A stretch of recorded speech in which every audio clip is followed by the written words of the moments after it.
Thank you very much. It's Kaufman is Alive. I look at comic books new and old. Today I'm looking at the newest issue of X-Men, issue number 14, legacy number 314. We got Ryan Stegman doing the artwork here on this cover. He's been doing really great covers for this whole series. And he's doing the interiors on this issue as well. So I like how the credits and the number logo there are kind of getting messed up here, as it looks like it's part of this battle here with Kid Omega, Quentin Quire here on the cover.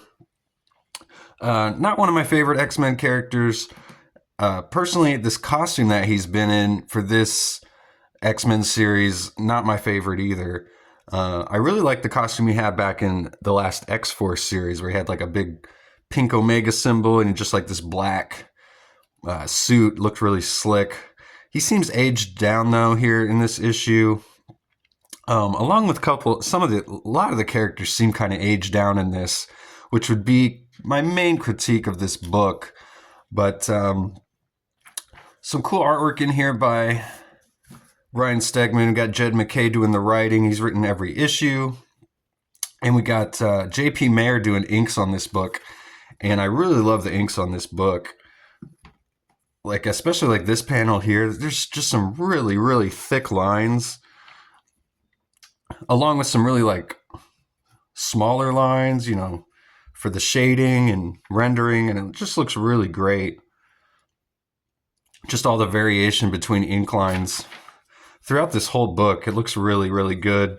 I think J.P. Mayer and Ryan Stegman make a really great team. And Nitho Diaz also is the backup artist, the other artist on this X-Men book as well. He's also doing a great job.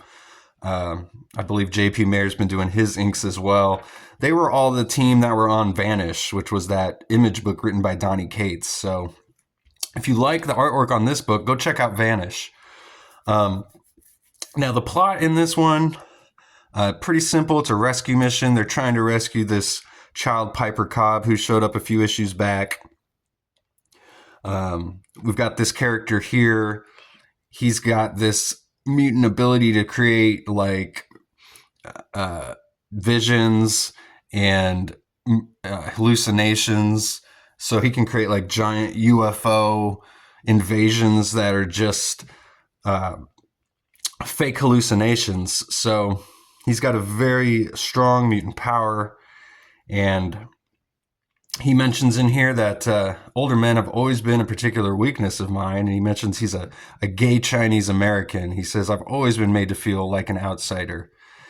And we kind of get the encapsulation of what being a mutant is here in this one line.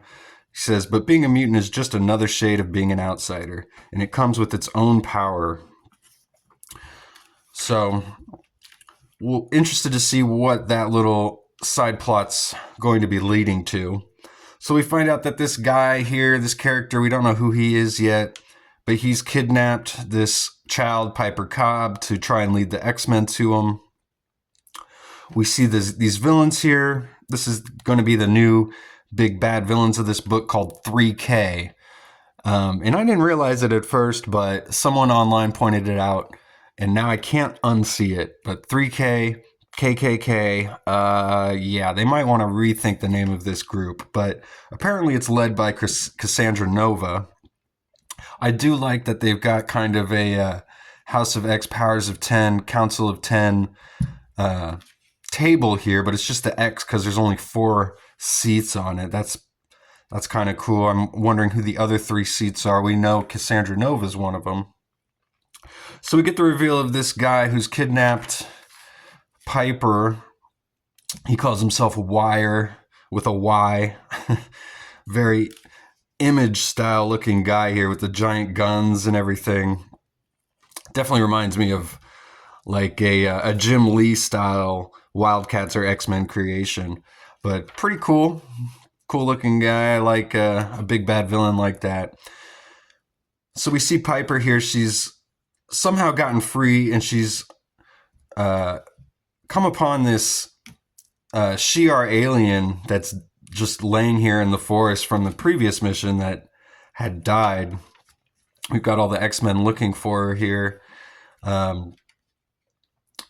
3K is able to open up. They've been blocking all the psychic connections that Quentin Quire has, but they open it up briefly just to find out where he is so that Wire can shoot a shot at Quentin here, which works, and they take out the Marauder, the flying spaceship the X-Men have been using.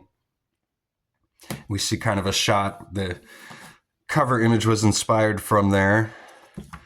As Quentin is getting blasted out of the Marauder.